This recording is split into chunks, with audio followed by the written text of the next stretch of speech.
Jerry, you don't seem overly concerned about Zeke Elliott not being here. Why not? I feel like reasonableness will ultimately get it done. And when you're talking about, as Dak says, generational money, that usually can come to its senses. I feel that certainly Zeke is or right there with the best players that we have on the team. On the other hand, even as good as he is, we've got to have some other very talented players around him. We're going to have to pay those guys too. So I have a plan. I don't expect to rule any player's day about what the Cowboys' plan is. But I do know this, the ultimate responsibility is to put a team out there that can win the ball game. The way I'm handling that, Zeke should ultimately see that that's in the best interest of everybody. But isn't the whole problem that you deal with in terms of keeping players happy is a salary cap and the ramifications of a salary cap? Well, it really isn't. You know, in the NFL, 10% of the players make 2/3 of the money. And so you've got to have, it's a team sport, and it's a physical team sport. And so that you've got to have enough to go around on a reasonable basis. And so I don't call that a salary cap problem at all. I call that a management problem.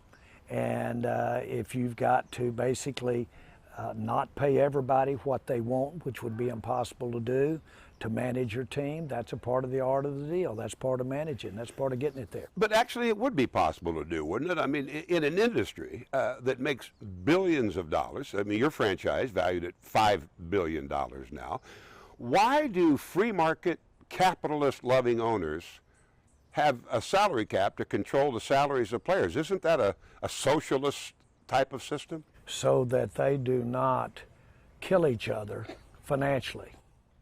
Who, the players or the owners? The owners. So you need the players to protect the owners? No. The owners don't need to kill each other financially. And so we make, as a part of our game, the rules that say, let's have a cap. Now your players have to agree to that. That's called a collective bargain agreement. You just can't arbitrarily do it. Many leagues are set up, Dale, that are wholly owned by one entity. Many leagues. MLS soccer's done that way. And so then that one entity gets to set the salaries for all the players. And that's the way that's organized. We don't have that in the NFL, so we collective bargain with the players about how much the players will receive. You mentioned getting the best players on the team. On paper, front to back, is this not the best team talent-wise you've had in maybe 20 years? You know, I'm reluctant to, because we had some teams that I thought should have at least gone to the Super Bowl, and we missed.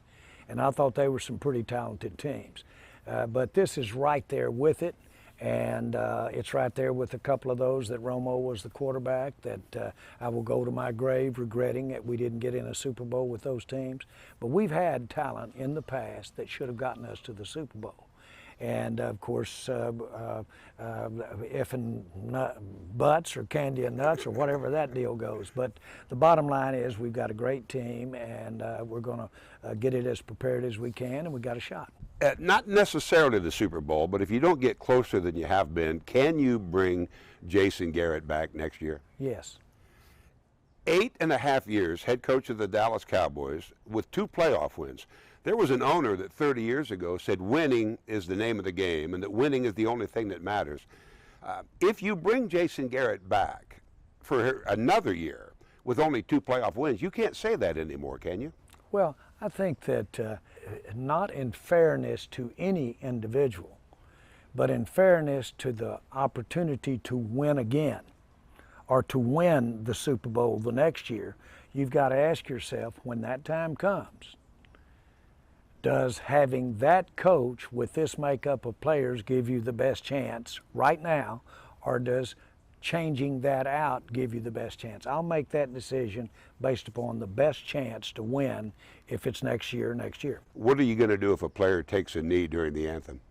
Well, again, we don't do that with the Dallas Cowboys. Our players stand, and we know what our stance is on that. Okay, just so we're clear, you told me I couldn't ask you that last year, but you didn't say anything about this year. Well, I know you're sneaky, to say the very least, but will answer that. We certainly stand with the Cowboys.